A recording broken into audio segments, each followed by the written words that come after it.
वचन से 18 तक पढ़ेंगे। फर्स्ट थिस्सलुनीकियों की किताब उसका 4 अध्याय उसके 16 से लेके 18 तक पढ़ेंगे, आपके भाषा में जो पढ़ने वाला हो। इसलिए जो प्रभु आप ललकारे नाल, महादूत दी आवाज़ नाल अते परमेश्वर दी तुरी नाल स्वर्ग तो उतरेगा अते ਜਿਹੜੇ ਮਸੀਹ ਵਿੱਚ ਹੋ ਕੇ ਮੋਏ ਹਨ ਉਹ ਪਹਿਲਾਂ ਜੀ ਉੱਠਣਗੇ। ਤਦ ਅਸੀਂ ਜਿਹੜੇ ਜਿਉਂਦੇ ਅਤੇ ਬਾਕੀ ਰਹਿੰਦੇ ਹਾਂ ਉਹਨਾਂ ਦੇ ਨਾਲ ਹੀ ਹਵਾ ਵਿੱਚ ਪ੍ਰਭੂ ਦੇ ਮਿਲਣ ਨੂੰ ਬੱਦਲਾਂ ਉੱਤੇ ਅਚਾਨਕ ਉਠਾਏ ਜਾਵਾਂਗੇ ਅਤੇ ਇਸੇ ਤਰ੍ਹਾਂ ਅਸੀਂ ਸਦਾ ਪ੍ਰਭੂ ਦੇ ਸੰਗ ਰਹਾਂਗੇ। ਸੋ ਤੁਸੀਂ ਇਹਨਾਂ ਗੱਲਾਂ ਨਾਲ ਇੱਕ ਦੂਜੇ ਨੂੰ ਤਸੱਲੀ ਦਿਓ। प्रभु इस पढ़े के वचन को आशीष दे। मसीह में मेरे प्रिय लोगों, हम लोग सब रैप्चर का इंतजार में बैठे हैं। प्रभु यीशु मसीह जल्दी आने वाला है और उस बात के लिए आज शाम मैं आपके सामने एक छोटा सा संदेश रखूंगा रैप्चर के प्रति, और संदेश का शीर्षक होगा रैप्चर के प्रति 3 कदम जो हमें उठाना है, 3 स्टेप्स फॉर रैप्चर। सभी पास्टरों को मेरा हृदय से सलाम, खुदावन आपको बड़ी आशीष दे। 3 कदम हमें रैप्चर की तरफ में उठाना है और हम जानते हैं कि प्रभु आने वाला है, देर न करेगा, क्योंकि उसने वादा किया है वो आने वाला है। कल के दिन हमारे लिए बहुत अच्छा समय था। हमने एक डिबेट रखी थी रीजानगर के अंदर और उसमें कई ट्रिनिटी पास्टर्स लोग भी आए थे डिबेट करने के लिए, और मैं समझता हूँ कि कई भाई लोग भी थे उधर उपस्थित और सबके लिए फ़ायदेमंद होगा वो। और उसके 2 दिन पहले मैं लुधियाना में था। प्रभु ने बहुत आशीष करी और प्रभु की कृपा है कि उसे अपनी सेवा के अंदर दूर दूर इस्तेमाल करने के लिए हमें लेके जाता है। हम तो एक औजार के समान है, वो बजाता है, हम बजते हैं। जिस दिन वो बाजू रख देगा, ये हारमोनियम है, इसको बजाने वाला अभी कोई नहीं, खामोश है वो, अगर कोई आकर इसको बजाए तो आवाज़ आएगी। तो खुदा जब हमें बजाता है तो अच्छी ध्वनि निकलती है बाहर। हालेलुया। मैं तो कहता हूँ कि डिबेट होना चाहिए, क्योंकि पौलुस प्रतिदिन मंदिरों में, बाजारों में लोगों के साथ में वार्तालाप करता था। जब तक आप इस संदेश को बाहर ले नहीं जाएंगे तो लोगों को मालूम कैसा पड़ेगा। इस संदेश का महत्व आपको प्रचार करते हुए उन्होंने सुना है और उनके नज़र में एक बड़ा प्रेम है कि ये सब ब्रनम को मानने वाले हैं, ऐसा उनके नज़र में है। जैसे कल भी वो डिबेटर आया था, शुरू में वही बोला तुम्हारा ब्रनम ने बोला, तुम्हारा ब्रनम ने बोला। मैंने बोला भाई ब्रनम को मानने वाले हम नहीं, हमारे मुंह से ब्रनम आया नहीं, तुम्हारे मुंह से ब्रनम क्यों आता है? तुम क्यों परेशान हो? हमने ब्रनम बोला ही नहीं अभी तक, लेकिन लोगों ने हमारे ऊपर माथे में लेबल लगाया, ये कौन है? ब्रनम वाले हैं। एक्चुअली हम ब्रनम वाले नहीं है, हम यीशु मसीह के चेले हैं।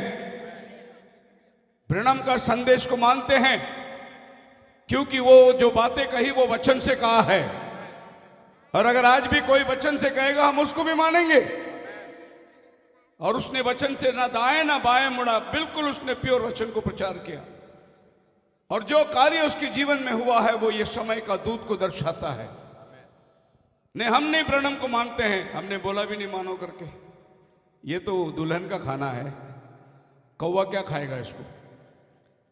ये कौवा का खाना नहीं है, दुल्हन का खाना है। कोई ब्रदर मेरे पास आया, बोले पास्टर जी वो संदेश चर्च को आया, वो वापस चला गया, दोबारा आया ही नहीं। मैं बोला वो कौवा है, नहीं आएगा।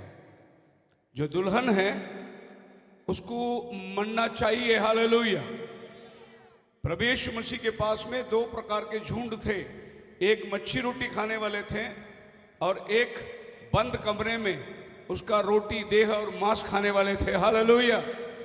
प्रभु ने अपना रोटी दूसरे को नहीं दिया, बाहर वालों को उसने मच्छी रोटी खिलाया, लेकिन अपने चुने हुओं को उसने बोला ये मेरा शरीर है, तुम खाओ।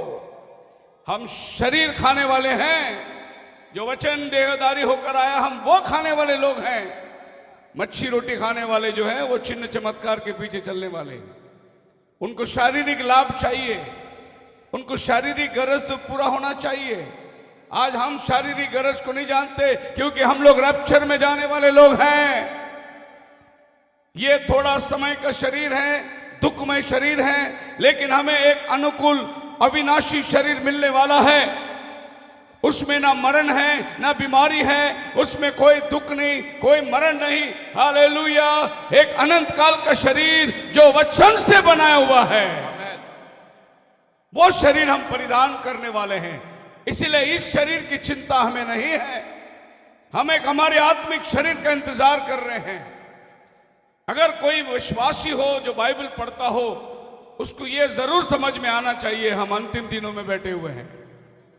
यह अंतकाल का संदेश है। अब समय और आगे जाने वाला नहीं है। पाप का हद जो है वो इतना हो चुका है कि एलिया का दिन दोबारा आ गया पृथ्वी पर। अभी अभी जो एप्स्टीन फाइल खुला है अमेरिका के अंदर, उसमें छोटे छोटे बच्चों को उनके लहू निकाल के पीते हैं और उनको आग में भून के खाते हैं दुनिया के महान लोग। अभी जो फाइल मिला है, छोटे छोटे 4 साल 5 साल के बच्चों को आग में भून के खाने वाला। क्या एलिया का दिन नहीं था ऐसा? 2 औरतें आपस में लड़ रहे थे, राजा ने पूछा क्या हुआ? बोला अरे कल इसके बच्चे खाए, आज मेरी बच्चे की बारी है, इसकी बच्ची की बारी आई, इसने अपने बच्चे को छुपा दिया। क्या वो दिन अभी नहीं आया पृथ्वी पर? इंसान इंसान को खाने वाला दिन आ गया। इसका मतलब हम लोग बिल्कुल कयामत के नजदीक है। जितनी बातें बाइबल में लिखी है वो सारी बातें पूरी हो रही है। अगर कुछ बात बाकी है तो केवल दुल्हन का उठा लिया जाना बाकी है। आमीन। और दुल्हन जो है आज अपने आप को तैयार कर रही है। और आज शाम का संदेश दुल्हन के विषय में मैं 3 स्टेप बताऊंगा, 3 कदम बताऊंगा जो आपको रैप्चर के लिए तैयार होना है। और मैं वचन से आपको बताऊंगा। एक ऐसा समय था जब इज़राइल का एक राजा अहाब ने जेजेबेल से शादी करी, जो कि सीदोनियों की बेटी थी, अन्य जाति लड़की थी, बाल देवता को उपासना करने वाला। यहोवा के बारे में उस लड़की को कोई ज्ञान नहीं है। ऐसे एक लड़की से इज़राइल का राजा ने ब्याह करके लेकर आया। उसका मूल कारण था पॉलिटिकल स्टंट। सुलेमान ने 300 रखेलियां और 700 बीवी बनाई। उसका वजह यह था कि अगर मैं इस मुल्क से लड़की ले लूं तो वो मेरा ससुराल बन जाएगा, फिर मुझे लड़ने के लिए वो लोग आएंगे नहीं।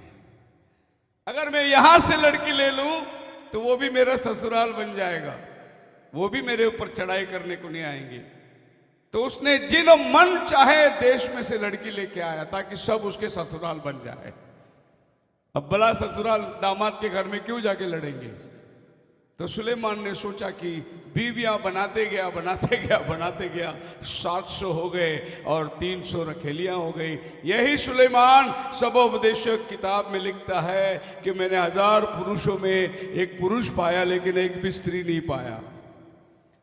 मृत्यु की जाल से भी खतरनाक फंदा जो है वो स्त्री। सुलेमान ने स्त्री का वर्णन किया जिसका होठ मधु से भी मीठा है, क्योंकि वो परख नहीं सका स्त्री को। और उन औरतों ने अपने अपने मुल्क से देवी देवताओं को लेकर आए और सुलेमान उनके मरने के दिनों में मूर्ति पूजा का रूप में मरा, क्योंकि उन औरतों ने उन्हें मजबूर कर दिया हमारे देवी देवताओं को मानने के लिए। जिस सुलेमान के सामने खुदा उपस्थित होकर कहा मांग तुझे क्या चाहिए, उसने बुद्धि मांगी, खुदावन ने ऐश्वर्यता और बुद्धि दोनों दिया, उसके साम्राज्य को उठाया। लेकिन ऐसा आदमी स्त्रियों की बात सुनकर बाल देवता की उपासना करने लगा। उसके मरने के दिनों में वो मूर्ति पूजक बन के मरा। कितनी बड़ी दुर्दशा है।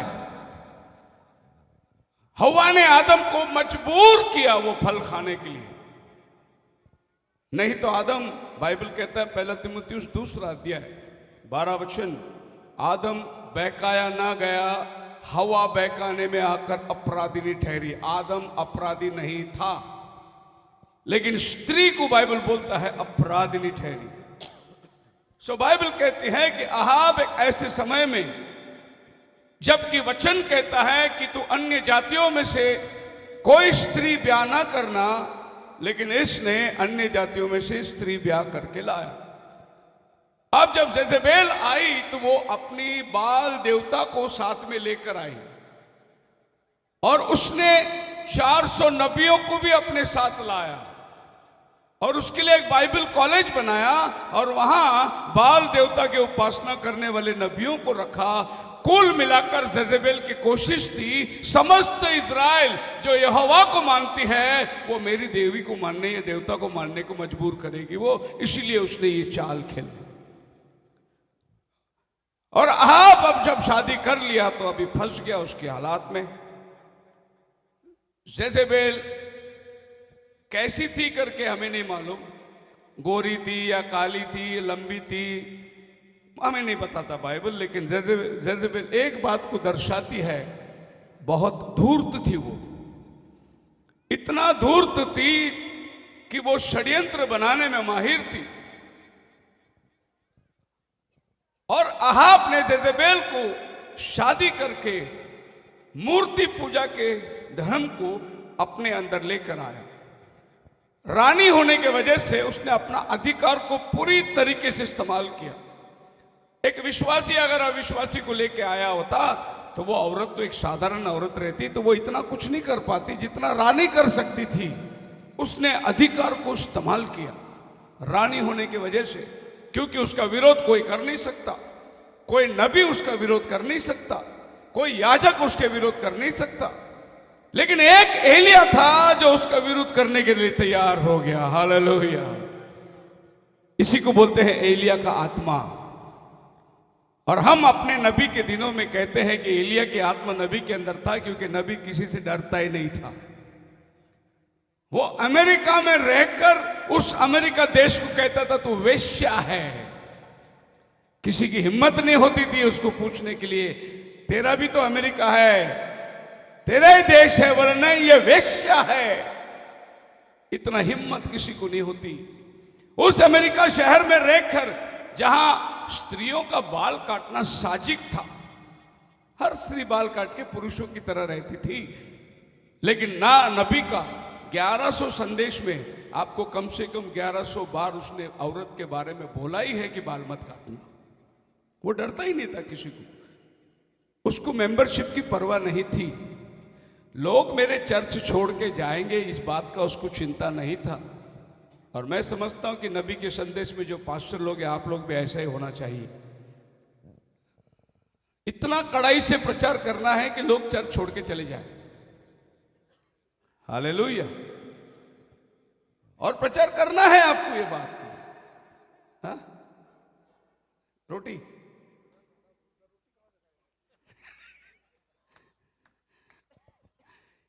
क्या वो खुदा भूल गया जिसने मन्ना खिलाया जंगल में 40 साल?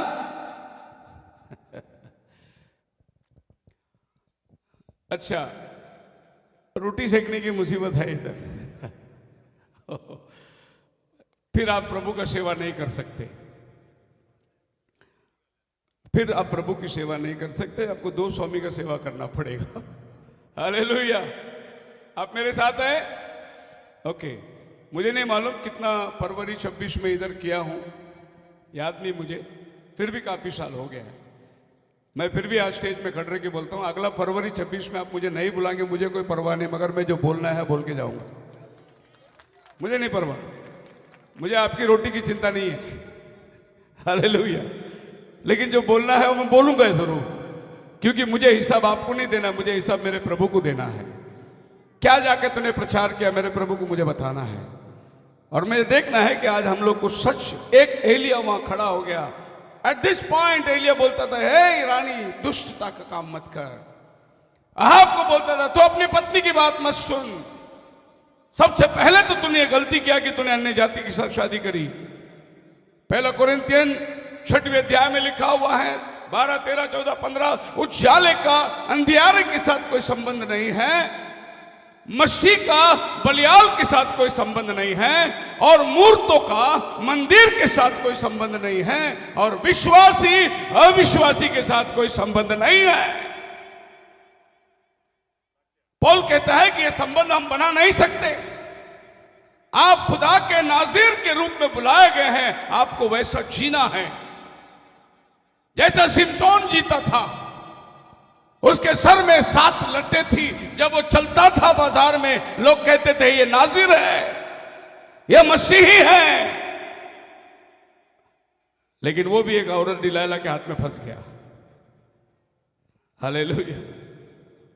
एक बार एक आदमी अपने पत्नी के कहने पर बहुत जबरदस्त जोर, पत्नी बहुत बोलती थी, तुम्हारे सेठ से हिसाब से पूछो, बॉस से, हमारा तनख्वाह कब बढ़ाएंगे तुम्हारे, महंगाई बढ़ रही है, तुम्हारा तनख्वाह उतना ही है, इतना साल हो गया, अपने बॉस से पूछो। एक दिन आदमी ने फैसला किया और जाकर अपने बॉस के कैबिन में बोला, मेरी पत्नी ने पूछा कि मेरा तनख्वाह कब बढ़ाओगे। बॉस ने बोला, मैं पत्नी को पूछ के कल बताऊंगा। वो भी गुलाम था।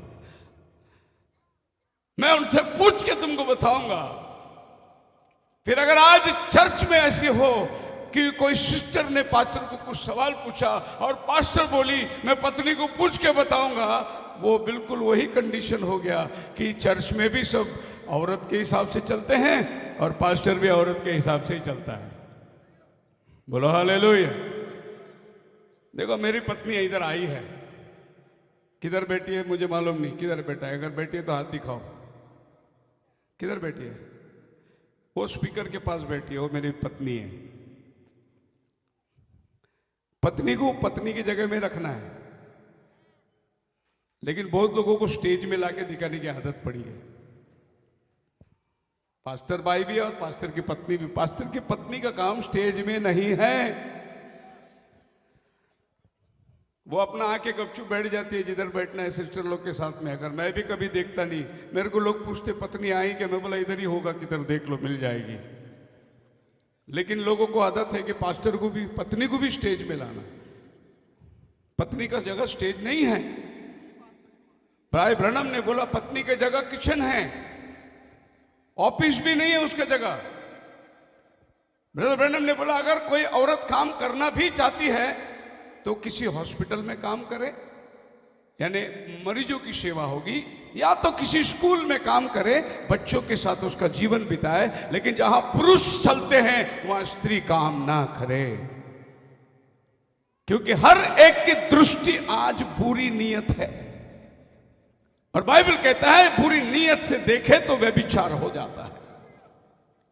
स्त्री अपने घर में अपने बच्चों का पाल पोषण करने, लेकिन अहाब राजा ने औरत के पास सारा अधिकार दे दिया था। और ये औरत इस तरीके से राज्य कर रही थी कि उसने ऐसा फैसला किया, जब 400 बाल नबियों का गर्दन उड़ा दिया, एलिया ने बोला मैं एलिया का गर्दन काटूंगा। और एलिया उससे डर के भागता है। जो आदमी आसमान को बंद करके रख सकता, वो अहाब जजेबेल से डर के भाग रहा है। जिस आदमी ने कहा मेरे कहे बगैर बारिश नहीं होगी, इतना पावरफुल आदमी जजेबेल को डर के भाग गया और जाकर एक पहाड़ पर छिप के बैठा है। प्रभु पूछता है अहाब क्या हुआ, इधर क्यों बैठा है तू? अरे प्रभु वो औरत महाहरामी औरत है, वो उसने सबको मार डाला। अब मेरे गर्दन के पीछे सिर्फ 24 घंटे का टाइम दिया है, कल ये टाइम पे मेरा गर्दन काटने वाली है वो, इसीलिए मैं भाग के आया, मैं अकेला बच गया हूं। प्रभु ने बोला नहीं, और 7000 लोग बाकी है जो बाल देवता का नमन नहीं किया है। लेकिन अगर तू समझता तेरा सेवा खत्म हुआ तो उधर जाकर एलीशा को अभिषेक कर, इसका आगे का सेवा वो लेके जाएगा। जिस दिन तुम डर गए प्रचार करने से, उस दिन प्रभु तुम्हारा सेवा लेके किसी और को दे देगा और तुम्हारी रिटायरमेंट हो जाएगी। फिर पेंशन खाते बैठो घर पे। मैं किसी दिन गया था एक जब घर पे, तो पास्टर बहुत बुजुर्ग थे 60 के ऊपर, प्रेज द लॉर्ड। मैं भी बहुत सेवा किया, अभी कहाँ सेवा करते, अभी मैं रिटायर हूं। मैं बोला इधर भी कंपनी चला रहे लोग, चर्च में भी रिटायरमेंट और पेंशन चालू हो गया इनका। मेरा कंपनी में रिटायरमेंट नहीं है, जब तक जी में जी है मुझे प्रचार करना है। हालेलुया। यहां कोई रिटायरमेंट नहीं। एलिया भाग कर चला गया। बाल देवता के बारे में बाइबल कहती है अनेक जगहों के अंदर, अनुवाद 4 अध्याय उसका 3 वचन में लिखा है, Your eyes have seen what the Lord did because of Baal-peor. For all the men that follow Baal-peor, the Lord thy God has destroyed them from among you. Moses ने कहा, जो भी बाल देवता के पीछे जाते हैं परमेश्वर ने उसको मार दिया है।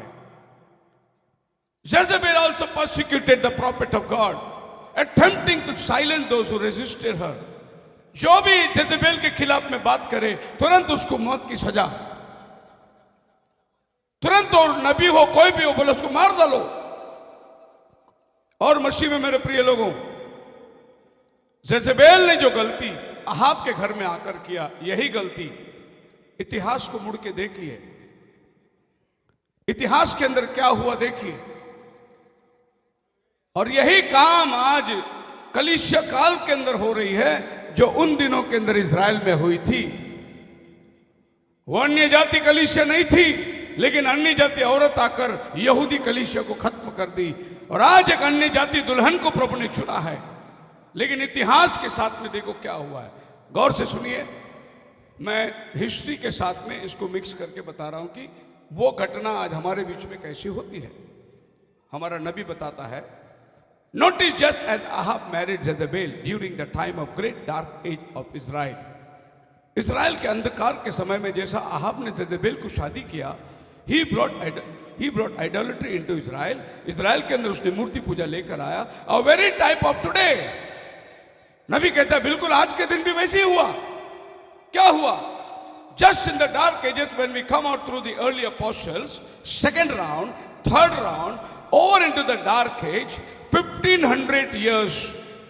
नबी कहता है कि जिस तरीके से पहला युग, दूसरा युग, तीसरा युग बिका, जैसा अहाब ने जेजेबेल से शादी करके लाया, वैसे ही कलीसिया ने पवित्र आत्मा को छोड़कर दुनिया के साथ में जाके शादी करी और मूर्ति पूजा को चर्च में लेके आया।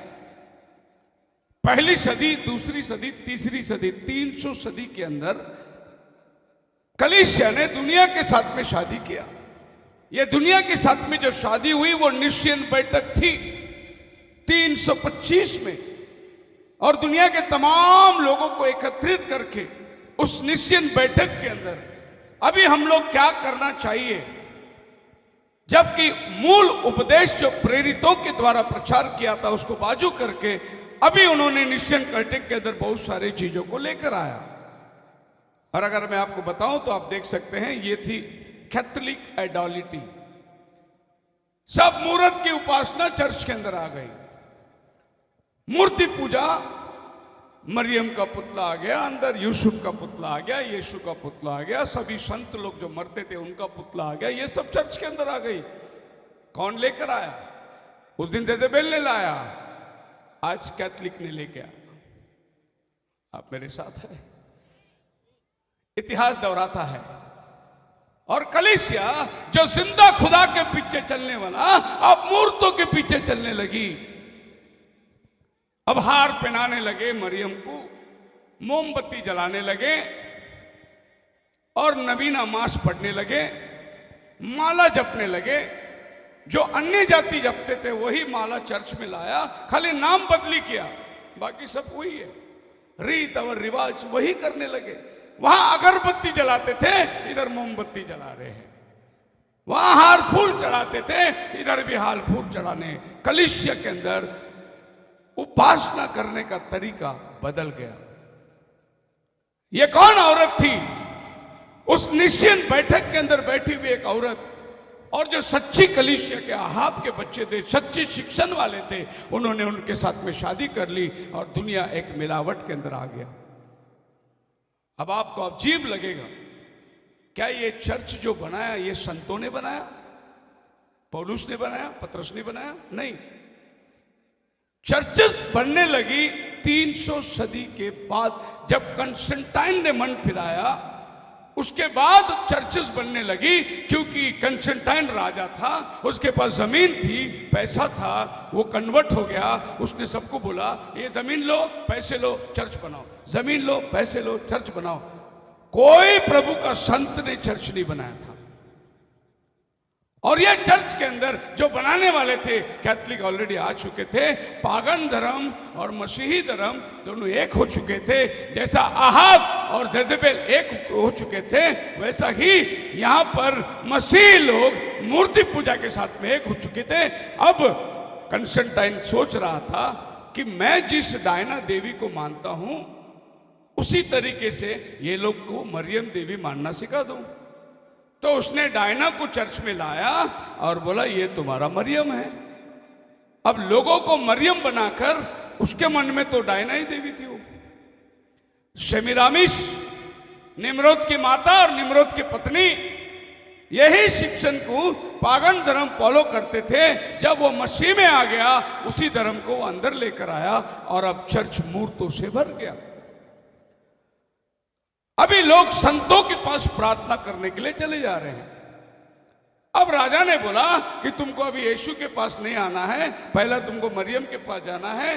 वो यीशु के पास प्रार्थना, यीशु पिता के पास प्रार्थना मांगेगा, फिर पिता इसकी प्रार्थना सुनेगा, फिर ये मरियम की प्रार्थना, फिर मरियम प्रार्थना तुमको सुनाएगी। परमेश्वर ने हाईवे बनाया था, जंगल में राजमार्ग तैयार करो।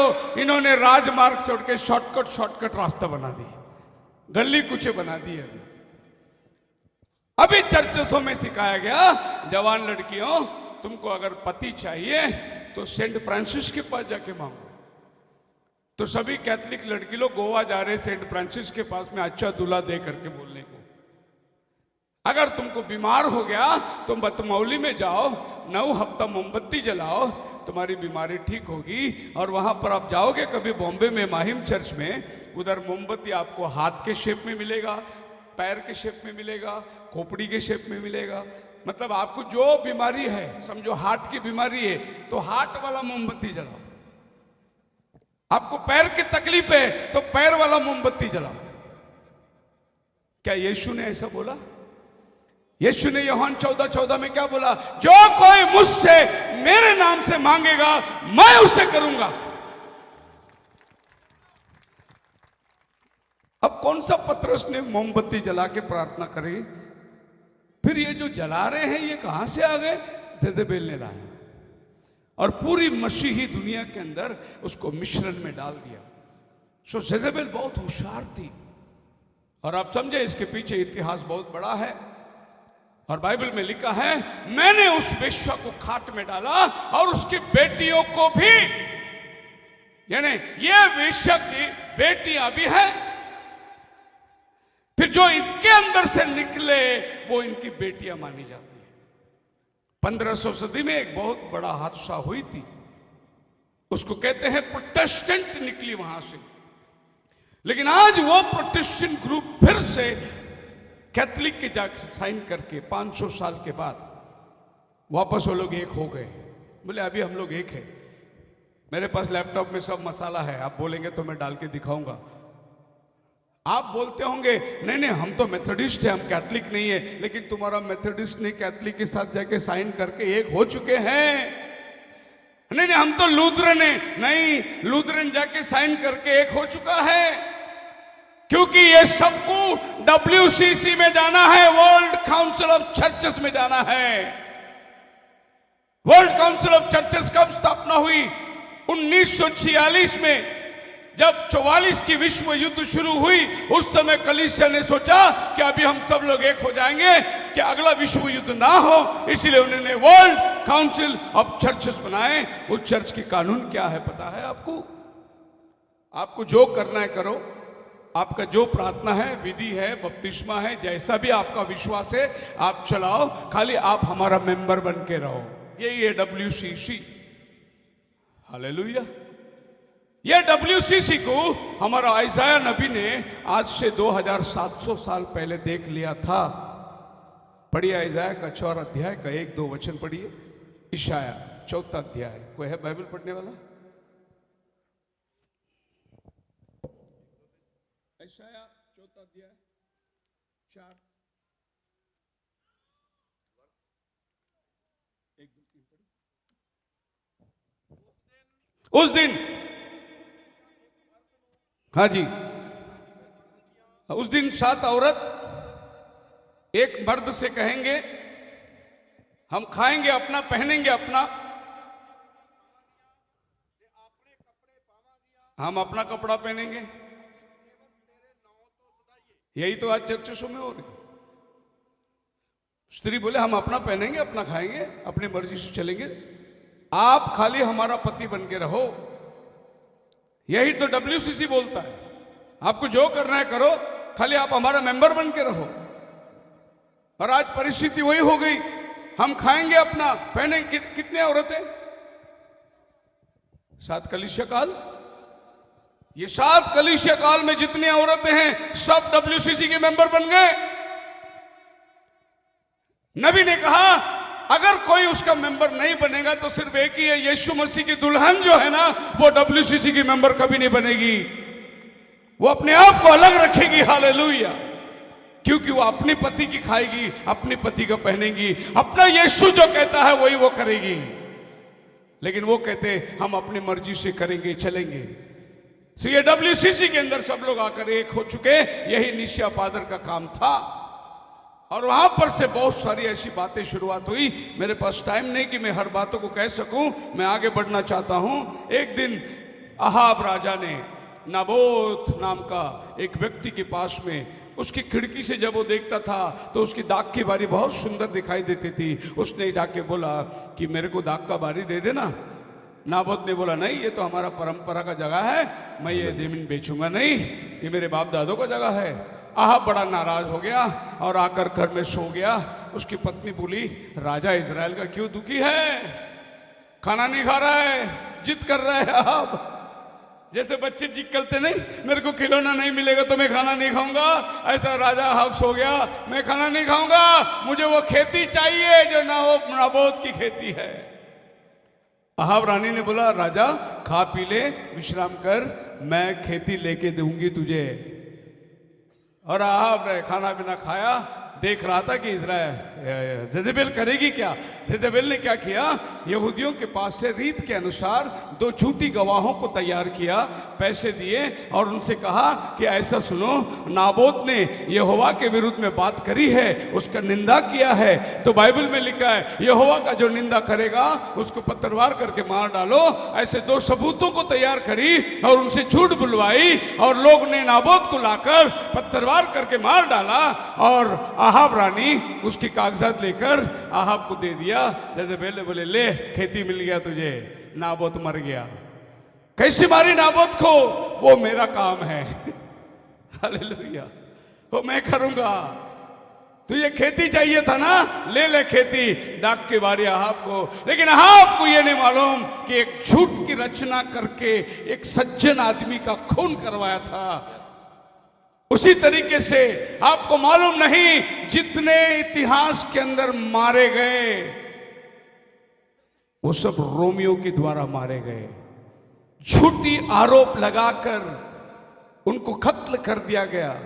प्रकाशित वाक्य 17 अध्याय में जो औरत प्याला लेके बैठी है जिसमें लहू है, वो पवित्र लोगों का लहू को मारने वाली वही औरत है।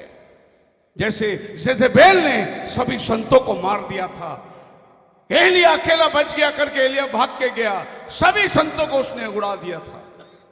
अब उसने लाकर दे दिया। सो अहाब रानी एक धूर्त रानी थी। अब यहां पर यह घटना होने के बाद खाली रानी नहीं, वो एक मर्डरर भी हो गया। इसके पहले इजराइल को ठोकर का कारण बन गया था। एक और अपियर अहाब रानी के बारे में देखते हैं। देयर इट सेज, पढ़िए दूसरा राजा 9 अध्याय 30 वचन। दूसरा राजा 9 अध्याय 30 वचन। जद जेहू जिजराइल विच फड़िया और ईजेबल ने यह सुनिया, तो उन्हें अपनिया अखां विच कज्जल पाया और अपने सिर नूं सिंगार के ताकी विचों दी चाकन लगी। बोलो हालेलुया।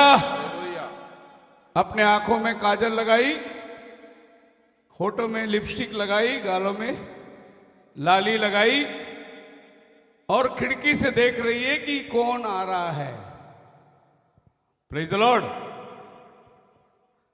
और येहू ने बोला कि कौन मेरे पास है, उसको फेंक दो उठा के नीचे। ऊपर से नीचे उठाकर फेंक दिया। वही जिस जिस दिन उसने लाली लगाई, जिस दिन उसने लिपस्टिक लगाई, जिस दिन उसने काजल लगाई, वो उसका आखिरी दिन था। हालेलुया। और खुदा के नबी को वो चैलेंज करने लगी। आप मेरे साथ हैं? आमेन। बहन लोग मेरे साथ हैं? मैं थोड़ा इधर होके बात करता हूं क्योंकि आपको बहुत गुस्सा आएगा मेरे ऊपर।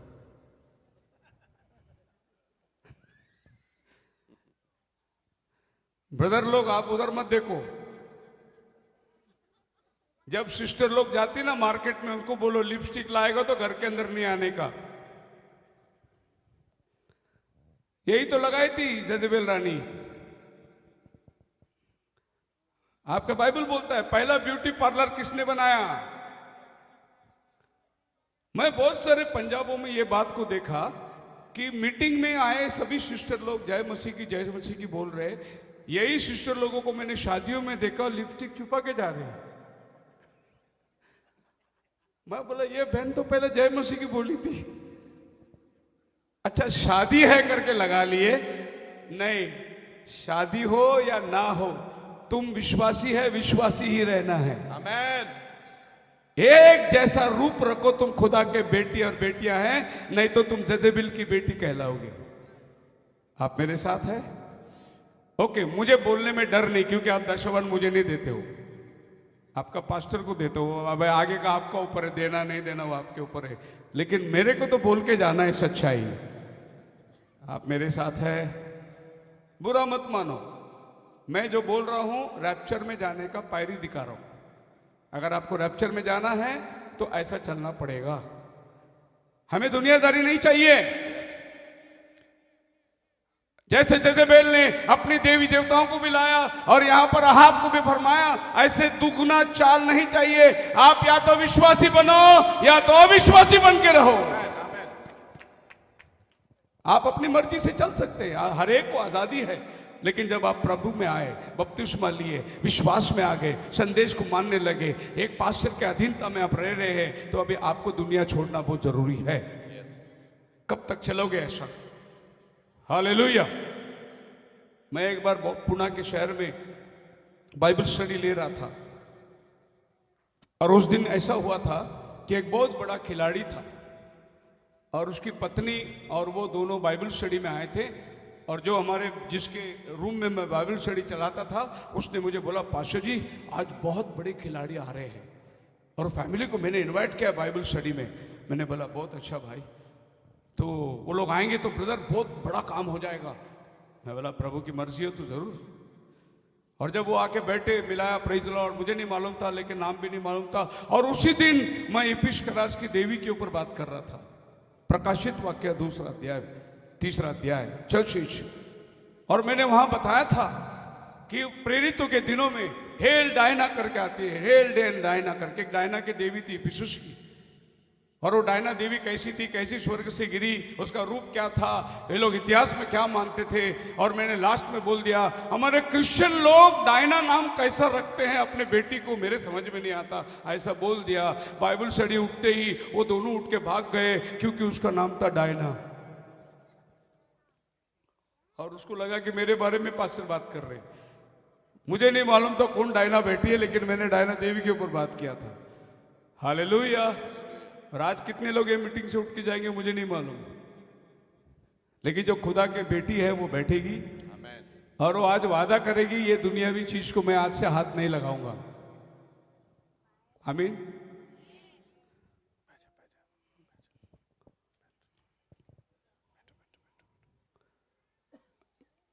मां के पेट से जो नखून आया उसमें तो ऐसा रंग आता ही नहीं है, ये तो रंग बाद में लगाना पड़ता है। मैं जेजेबेल रानी की बात कर रहा हूं, ये तो लगाना पड़ता है। मैं कभी कभी देखती हूं, कभी लड़की दुल्हन ना नेल पॉलिश लगा के बैठी है मंडप में, तो मैं देखता हूं, मैं बोला बाप रे लड़का फंस गया।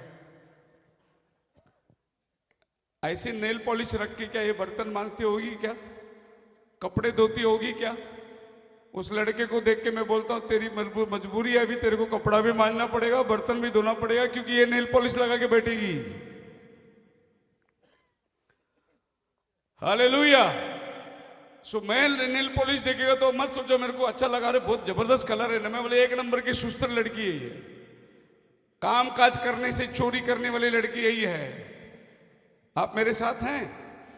खैर, पंजाब का ड्रेस कोड तो बहुत अच्छा है, लेकिन अगर आप शहरों में आ जाओगे तो चर्च के अंदर ये ड्रेस चलती है। पंजाब बहुत अच्छा है, लेकिन शहरों में आ जाओगे तो लड़कियां ये ड्रेस पहन के चर्च में वर्शिप लेती है, गाना लेती है, गाना गाती है, वर्शिप ले रहे, चर्च है, बहुत कूदती है, हालेलुया हालेलुया बहुत चित्ती है, ऊंचा यीशु ऊंचा ऊंचा करके कूदती है, कपड़े भी ऊपर जाते हैं, ऊंचा ऊंचा ऊंचा। और चर्च भीड़ के भीड़ लगी पड़ी है। वो चर्च में वचन के लिए नहीं आते, इन कपड़ों को देखने के लिए आते, सुंदर कुमारियों को देखने आते, भीड़ की भीड़ लगी पड़ी है। और पास्टर लोगों को भी शौक आ गया है, ऐसे ऐसे नाटक स्टेज में रचाते ताकि भीड़ आए हमारे पास में। बोलो हालेलुया। हम तो वचन के तलवार रखे हैं यहाँ पर। अगर आप आओगे प्रभु के पास, तलवार छुपेगा तुमको। क्योंकि उस दिन पतरस प्रचार कर रहा था, लोगों ने बोला पतरस बस कर, हमारा दिल चुभ रहा है, अभी हमें क्या करना है बता। पतरस ने बोला मन पिलाओ, तुम में से प्रत्येक पाप की क्षमा के लिए यीशु के नाम में बपतिस्मा ले लो। मन पिलाओ। अगर मन नहीं पिलाओगे तो रैप्चर नहीं है तुम्हारे लिए। जाना है रैप्चर में तो मन पिलाना बहुत जरूरी है। आप मेरे साथ हैं? यह होली स्पिरिट हो ही नहीं सकता। हम पहले आदत थे, कई कन्वेंशन मीटिंगों में जाके ट्रैक बांटने की आदत थी, पर्ची बांटते थे हम लोग। तो ऐसा ही एक कन्वेंशन में जब हमारे जवानी के दिनों में थे, और जाकर हम लोग कन्वेंशन के बाहर खड़े थे गेट में ट्रैक बांटने के लिए, और सब लड़कियां वॉलंटियर्स खड़ी हुई थी। इतने में पास्टर स्टेज में से बोलता है come on volunteers, speak in tongues, speak in tongues. और इधर जो बाजू में सब लड़कियां खड़ी थी, वो पवित्र आत्मा उतर के आ गया उनके अंदर। मैं बोला ये क्या हो गया, अभी तो ठीक ठाक खड़ी थी।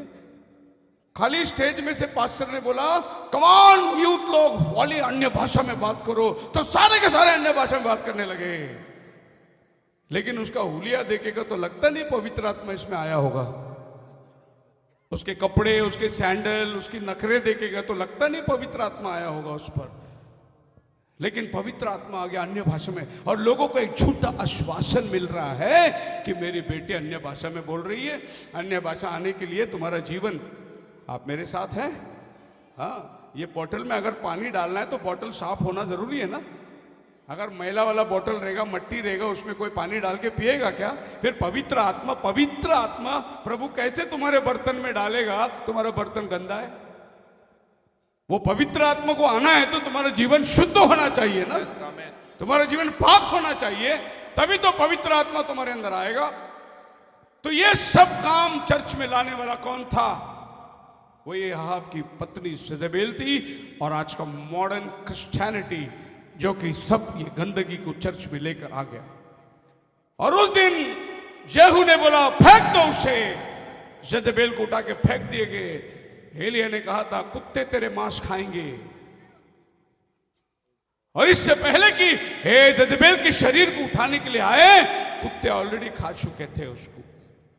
खाली तू हड्डियां बची हुई थी, बाकी कुत्ते उसको खा गए थे। क्योंकि एलिया ने बोला था तू अगर नबियों के ऊपर हाथ लगाएगी, कुत्ते तेरे मांस खाएंगे। और उसकी भविष्यवाणी उस दिन पूरी हो गई। बोलो हालेलुया। और हमारा भाई ब्रनम का मैसेज अगर आप पढ़ोगे, पता नहीं आप लोग मैसेज पढ़ते हो कि नहीं, लेकिन अगर पढ़ोगे तो भाई ब्रनम ऐसा बोलते हैं, जो लड़की लिपस्टिक लगाई है, जो लड़की ऐसे मेकअप की, ब्रदर ब्रनम बोलते हेलो डॉग्स मीट। ब्रदर ब्रनम बोलते हेलो कुत्ते का खाना। संदेश पढ़ोगे तो समझोगे। जिस नबी के संदेश में हम चलते हैं, वो नबी इन बातों से सख्त नफरत करता था। अगर नबी नफरत करता था तो हम अपनी चर्च में दोस्ती नहीं कर सकते। आपको इसका खिलाफ खड़ा रह के प्रचार करना होगा। आप मेरे साथ हैं? हालेलुया। आएंगे हम लोग रैप्चर का 3 पायरी के लिए। सो फर्स्ट, पहले दूसरा राजा दूसरा अध्याय उसका दूसरा वचन से एलिया कहता है एलीशा से कि अब मेरा कुछ करने का समय हो गया है और मैं अभी जा रहा हूं आगे, तू यहीं पर रुक। तब एलीशा कहता है नहीं, ये लोग अभी गिलगाल में खड़े हुए हैं, गिलगाल एक ऐसी जगह है जहां पर अभी इनकी यात्रा शुरू हो रही है। एलिया उठा लिए जाने के पहले जहां वो खड़ा था वो गिलगाल था, और वो एलीशा को कहता है तू गिलगाल में रुक, मैं आगे जा रहा हूं। एलीशा बोलता मैं नहीं रुकने वाला हूं गिलगाल में, मैं भी तेरे साथ चलूंगा। सो बाइबल में वो जगहों का नाम से आपको कुछ ना कुछ संदेश जरूर मिलेगा। अगर बाइबल जॉर्डन की बात करती है तो जॉर्डन का नाम से आपको संदेश मिलेगा। सो गिलगाल के अंदर ये लोग खड़े हुए हैं और गिलगाल से लोग निकल रहे हैं। गिलगाल आत्मिक उन्नति यानी आत्मिक रूप से गिलगाल होता क्या है? गिलगाल वो जगह है, यहोशू की किताब उसका 5 अध्याय में आ जाओगे तो यॉर्दन नदी पार करते ही ये लोग गिलगाल में पहुंचे और प्रभु ने जोशुआ को बोला रुक जा अभी इधर, दोबारा सबका खतना करा, उसके बाद तो आगे जाना है। तो जोशुआ ने सबको रुका दिया और जो जंगल में पैदा हुए थे, मिस्र देश में से निकलने के टाइम सबका खतना हुआ था, लेकिन जो जंगल में पैदा हुए थे उनका खतना नहीं हुआ था। और प्रभु बोलता है बिना खतने का मैं कनान में नहीं लेके जाऊंगा। ये जो जंगल में जितने पैदा हुए सबका तो खतना करा करके गिलगाल में प्रभु जोशुआ को बोलता है। और गिलगाल वो जगह थी जहां खतना हो गया दोबारा दूसरी बार, और जितने जंगल में पैदा हुए थे उन सब का खतना वहां पर हो गया। प्रभु ने एक नियम बताया था और उस नियम में प्रभु पक्का है। मोसेस जब मिद्यानी को गया और वहां उसने शादी करी, वहां उसके बेटे हुए, मोसेस ने उनका खतना नहीं किया था। और जब प्रभु आया मोसेस को बुलाने के लिए तो प्रभु मोसेस को मारने वाला था, तब पत्नी ने उसकी खतना खलड़ी काट कर खतना कर दिया। तब प्रभु का प्रकोप ठंडा हो गया। प्रभु बोला मोसेस को तेरे खुद के बेटे का तू खतना नहीं किया? मोसेस सोचा कि अब मैं जंगल में आ गया, अब कोई यहोवा नहीं, कोई दर्शन नहीं, अब कोई देखने वाला नहीं, इसके लिए वो खतना करना भूल गया। अरे प्रभु का हाथ उठ गया उसके ऊपर, तुरंत उसने अपने बेटे का वहां खतना करा। खतना गिलगाल में होती है। और योशुआ ने सबको दोबारा जो जंगल में पैदा हुए थे, मान लो जो लोग जंगल से निकले और उस समय में वो पैदा हुए 1 हफ्ते में 2 हफ्ते में, तो वो आदमी खतना कराने का टाइम 40 साल का होगा। 40 साल का आदमी को भी खतना कराना पड़ा क्योंकि वो जंगल में खतना नहीं किया था। और सबके लिए प्रभु ने एक ही नियम रखा और ये गिलगाल में हुई थी, यहोशू 5 अध्याय के अंदर। आज खतना हमारे लिए क्या होता है? हम खतने को कैसे लेंगे? वो इज़राइल थी, हम कलीसिया है, हम खतने को लेंगे। बाइबल खतने की जगह हमको बपतिस्मा दिया है। आज आपका बपतिस्मा होना बहुत जरूरी है। उस दिन खतना के बिना प्रभु उनको कनान में नहीं लेके जाने वाला था, आज बपतिस्मा के बिना प्रभु आपको रैप्चर में लेके जाने वाला नहीं है। हालेलुया। तो आपको खतना बपतिस्मा, आपका बपतिस्मा हुआ है? नहीं हुआ है तो जल्दी ले लो, प्रभु आने वाला है। पहला पत्रस 3 अध्याय 21 वचन में पढ़ेंगे तो बाइबल कहती है ਇਹ ਬਪਤਿਸਮੇ ਦਾ ਨਮੂਨਾ ਹੈ ਜੋ ਹੁਣ ਤੁਹਾਨੂੰ ਵੀ ਯਿਸੂ ਮਸੀਹ ਦੇ ਜੀ ਉੱਠਣ ਦੇ ਕਾਰਨ ਬਚਾਉਂਦਾ ਹੈ। ਇਹ ਸਰੀਰ ਦੀ ਮੈਲ ਲਾਉਣੀ ਨਹੀਂ ਪਰ ਇਹ ਸ਼ੁੱਧ ਅੰਤःਕਰਨ ਨਾਲ परमेश्वर ਨੂੰ पालदा। ओहो, ये वो नहीं गए पास्टर के पास पानी में उतर के वापस ऊपर आ गए, मालूम ही नहीं पड़ा बपतिस्मा हुआ क्या, बपतिस्मा का मतलब क्या है। वो ले रहा था करके मैं भी ले लिया। शादी होने वाली है, पास्टर ने बोला लड़की ने बपतिस्मा लिया है क्या? नहीं, ले लिया। कोई शादी के लिए बपतिस्मा लेता है, कोई मेंबर बनने के लिए बपतिस्मा लेता है, कोई लेता है। अगर मर गया तो गाड़ेगा कौन? उसके लिए भी कोई बपतिस्मा ले लेता है। लोग ने सोचा कि बपतिस्मा एक सहज है, पर बपतिस्मा ऐसा नहीं है। वहां पर खतना के बिना प्रवेश नहीं थी, यहां बपतिस्मा के बिना प्रवेश नहीं है। तो बपतिस्मा वो नहीं जो आज आजकल हम लोग संस्थाओं के अंदर देखते हैं। अभी फिर आ गई वही अहाब रानी, जेजेबेल ने जैसे मूर्ति पूजा लेके आई थी, वैसी जेजेबेल ने कलीसिया के अंदर बच्चों का बपतिस्मा भी लेके आया, जबकि बाइबल में बचपन में बच्चे को बपतिस्मा नहीं दिया गया था। बच्चों के लिए बपतिस्मा नहीं है। हर एक बच्चा जो पैदा हुआ है वो निर्दोष है। 2 पाप होते हैं, एक कर्म पाप, एक जन्म पाप। जन्म पाप जो है प्रभु यीशु मसीह ने क्रूस पर खून दे दिया सबके लिए, लेकिन जो कर्म पाप है उसके लिए आपको प्रायश्चित करके बपतिस्मा लेना है। अब ये दोनों पाप का क्षमा आपको बपतिस्मा के दौरान होती है। लेकिन आज छोटे बच्चों को ले जाकर उसके सर पे पानी छिड़क कर उसको बपतिस्मा दे रहे हैं। बच्चे को नहीं मालूम है, बच्चा सोच रहा है वाह पानी डाल रहे सर पे, उसको भी मजा आ रहा है, लेकिन बच्चे को मालूम नहीं कि वह उसको बपतिस्मा दिया जा रहा है। और मेरा बाइबल कहता है जो विश्वास करे और बपतिस्मा ले उसी का उद्धार होगा, वरना ये तो खाली बदन गीला करने वाली बात हुई। विश्वास क्या करना है? यीशु मेरे लिए मारा गया, मेरे लिए गाड़ा गया, मेरे लिए जी उठा, मुझे यीशु के साथ मरना है, यीशु के साथ गाड़ा जाना है, यीशु के साथ जी उठना है। यही बपतिस्मा को दर्शाता है। तुम्हारा पुराना मनुष्यत्व बह के चला गया, तुम्हारा जन्म पाप कर्म पाप पानी में यीशु के लहू से धुल गए। अब एक नई सृष्टि है जब तुम पानी से बाहर निकलते हो। बोलो हालेलुया। एक बार एक लड़के को पास्टर के पास लाया गया, बोला पास्टर जी अभी अभी इसका बपतिस्मा हुआ है, लेकिन ये चोरी का धंधा नहीं छोड़ दिया, बार बार चोरी करता है, ये पकड़ा गया। पास्टर जी ने बोला बेटा तेरा बपतिस्मा हो गया है तो अभी चोरी नहीं करना चाहिए। बोले पास्टर दरअसल बात ऐसी हुई, आप जब मेरे को पानी में डुबा रहे थे ना, मेरे एक हाथ ऊपर था, मैं मरा, मेरा हाथ नहीं मरा। तो हाथ पॉकेट मारता है अभी भी जाके। ऐसा नहीं होना चाहिए। पानी में मरने का मतलब पूरी तौर से तुम मर जाकर गाड़े जाओगे। हालेलुया। आप मेरे साथ हैं? आमीन। पिछले दिनों में मुझे एक मैयत करने के लिए बुलाया था। एक बहुत सिस्टर, बुजुर्ग सिस्टर गुजर गई थी और उनके कोई भी बेटे विश्वास में नहीं थे, कोई भी बच्चे विश्वास में नहीं थे। वो बहन काली प्रार्थना को आती थी, लेकिन अभी बच्चों ने फोन किया पास्टर जी हमारी मम्मी गुजर गई, आपको गाड़ना पड़ेगा। मैं बोला लेके आ जाओ कब्रिस्तान में। सब कुछ आ गया तैयारी करके, अब प्रार्थना हो रही है, प्रार्थना सब हो गया, संदेश हो गया। बच्चे लोग को मैंने बोल दिया मम्मी जो रास्ते पे चलती थी तुम भी उसी रास्ते पे चलो। ये सब होने के बाद में धीरे से बेटी ने भाई को बोला वो मम्मी का अंगूठी निकालना। मम्मी ने अंगूठी पहनी हुई थी, क्या बोलते, अंगूठी, अंगूठी। बोले वो निकालना। सब बच्चे के नजर अंगूठी पे चली गई। अब बोले पास्टर 2 मिनट रुको। सब बैठ के, अब मर के बोल टाइम हो गया ना, बदन सूज गया था, अंगूठी निकल नहीं रही थी, लेकिन गाड़ने को भी नहीं दे रहे। सोना के साथ नहीं गाड़ने का। यस। फिर बपतिस्मा में गाड़ने के टाइम पे सोना पहन के कैसा गाड़ने का? उधर भी सोना निकल गई गाड़ने का ना, लेकिन निकालते नहीं बहुत लोग, डर लगता है। पेंटिकॉस्टल वाले बोलते निकालो और सब पास्टर लेके चला जाता है, इसके लिए निकालते नहीं वो लोग। मसीह में मेरे प्रियो जब तुम मरते हो, गाड़े जाते हो, तो तुम्हारा पुराना मनुष्य तो दफनाया जाता है। अब जो जी उठेगा वो एक नया सृष्टि होगा। सो खतने का जगह हमको बपतिस्मा मिला, लेकिन आज बात बपतिस्मा की आती है तो ये नहीं समझ में आता कौन सा बपतिस्मा लेने का। कल हमारी डिबेट हुई थी, उसमें जो डिबेट वाले पास्टर आए थे वो तो बपतिस्मा को ही नहीं मानते। क्या बात है? बोले बपतिस्मा की इतनी जरूरत नहीं है।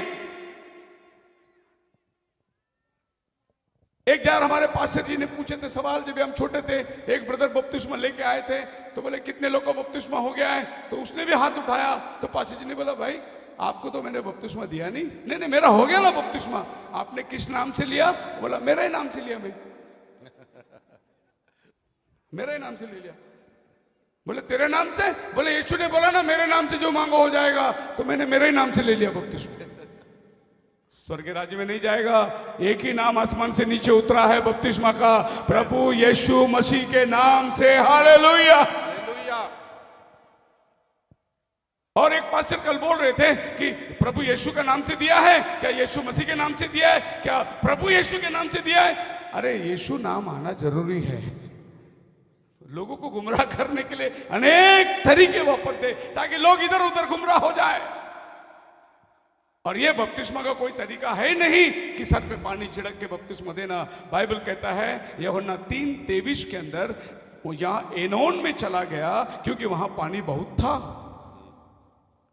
लेकिन ये मॉडर्न जजेबेल ने क्या किया, चर्च में आकर जैसा आहाब को बहकाया वैसा इसने कलीसिया को बहकाया। बोला अभी नदी में जाने की जरूरत नहीं, कटोरे में पानी दे दो, इधर ही बपतिस्मा कर देंगे। आप मेरे साथ हैं? बोलो हालेलुया। मैं जो भी बोल रहा हूं, अगर कुछ भी बात इसमें गलत हो तो आप मुझसे मिल सकते हैं, मैं आपको वचन का आधार दूंगा।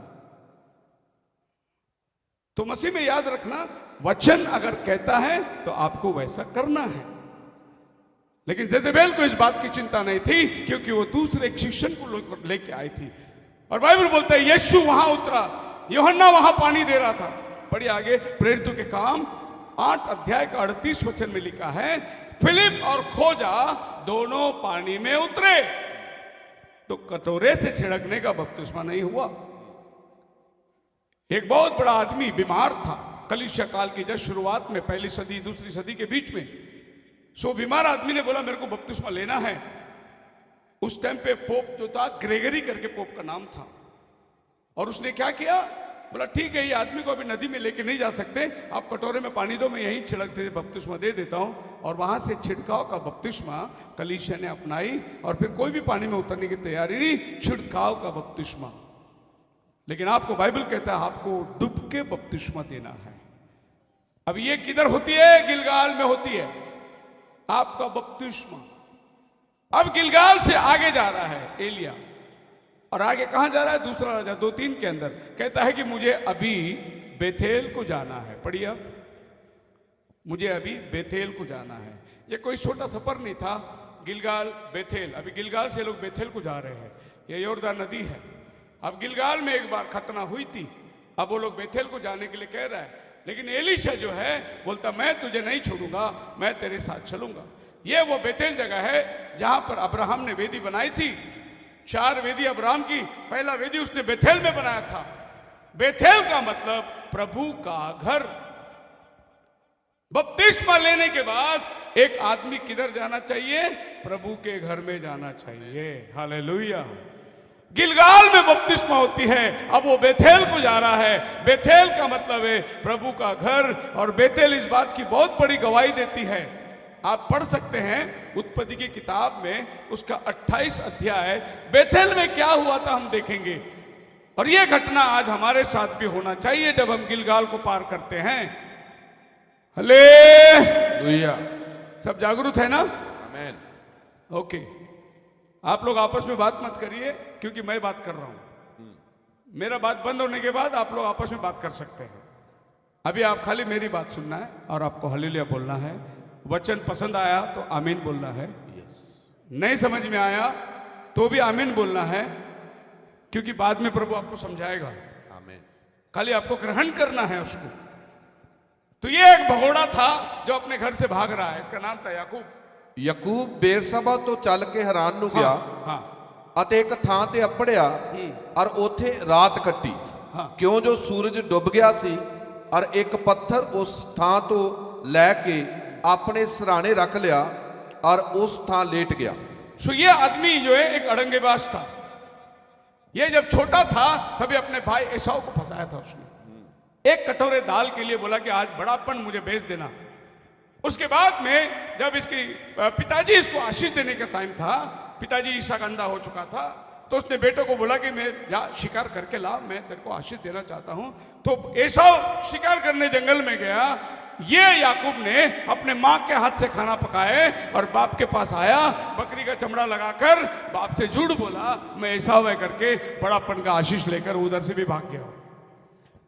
ये दो जगह खाली फंसाया नहीं, इसके आगे जाने के बाद एक और जन को फंसाया होता, उसका ससुर। उसको जाकर बकरियों के बीच में गावन होने के कोई तरीके अपनाए और इसके वाला टिपके वाला बकरी मेरा, जो टिपके वाला नहीं वो तेरा, और ज्यादा बकरी टिपके वाले पैदा होने लगे और ये वहां पर ससुर को भी फंसा के बड़ा अमीर बन गया। ये तो दो बार अपने माँ बाप को फंसा कर भागने वाला एक पेड़ के नीचे जाकर तकिया लेकर पत्थर के सहारे वो सो रहा है। अचानक आसमान खुल गई, फरिश्ते ऊपर नीचे चढ़ते हुए देखा। ये दर्शन देखने के बाद वो घबरा गया और उसने उठकर तुरंत वहां एक पत्थर को खड़ा किया और बोला ये हो ना हो प्रभु का घर होना चाहिए। और ये जगह का नाम उसने बेथेल रखा। जब एलिया एलीशा को बेथेल लेके जा रहा है तो बेथेल क्या है? प्रभु का घर है। अगर आपका बपतिस्मा हुआ है तो कभी भी चर्च के बाहर मत बैठो। चर्च आपके लाइफ में होना बहुत जरूरी है। 6 दिन अपने लिए काम काज करो, लेकिन प्रभु का भवन का दिन आप आराधना में जाओ किसी भी हालत से। आपको लगता है कि मैं यहां जाने से नुकसान होगा, मत सोचिए ऐसा। प्रभु आपका नुकसान एक दिन पहले ही भर के देने वाला परमेश्वर है। यस, वो परमेश्वर है कि 6 दिन तो मन्ना लेके आ, 7वां दिन, 6वां दिन दुगना मन्ना लेके आ, 7वां दिन बाहर जाना नहीं। जो 6वें दिन लाया वो 7वां दिन भी चलेगा। मेरा प्रभु पहले ही तुम्हारा भरपाई देने वाला परमेश्वर है, तुम्हारा नुकसान नहीं कराएगा वो। इसके लिए प्रथम बेथेल प्रभु का घर, और प्रभु का घर से बेहद प्यार करो। प्रभु का घर को सजाओ, प्रभु का घर से ऐसी मोहब्बत में रहो। जब भी मौका मिला प्रभु के घर में जाकर बैठो, दुआ करो। प्रभु का भवन बहुत आशीर्वादित है, बोलो हालेलुया। तो ये बेथेल, ये और कुछ नहीं, यहां देवदूत उतरा है। लेकिन एक बात समझ में आना था, ये देवदूत जो चढ़ रहे हैं उतर रहे हैं, सीढ़ी लगी हुई है, चढ़ रहे हैं उतर रहे हैं, इसका मतलब क्या था ये याकूब खुद ही बता रहा है। अगले वचन में वो कहता है कि प्रभु मैं जा रहा हूं, और जब मैं वहां से लौटूंगा तो जो भी तू मुझे देगा उसका दशवांश मैं इधर लाके तुझे दे दूंगा। हालेलुया। तो याकूब ने सीढ़ी में क्या देखा? अगर हम दशवांश देंगे खुदा के लिए तो खुदा आशीष दूसरी सीढ़ी से नीचे उतारेगा। यही बात उसने देखा, वरना वो उधर दशवांश की बात नहीं करता। स्वर्ग खुला है, सीढ़ी लगा हुआ है, देवदूत जा रहे हैं, आ रहे हैं। मतलब जो देवदूत जा रहे हैं वो आपका दशवान लेके जा रहे हैं, और जो देवदूत आ रहे हैं वो आपके जीवन में बरकतों को लेके आ रहे हैं। इसीलिए उसकी जब नींद खुली तो बोला, प्रभु जो भी दशवान मुझे मिलेगा मैं इधर तेरे को लाके दूंगा। कितने लोग आज पास्टर साहब के पास आकर दुआ करके गए, पासपोर्ट के ऊपर प्रार्थना करो, कनाडा जा रहे हैं, लेकिन कनाडा जाने के बाद पास्टर को याद किया क्या?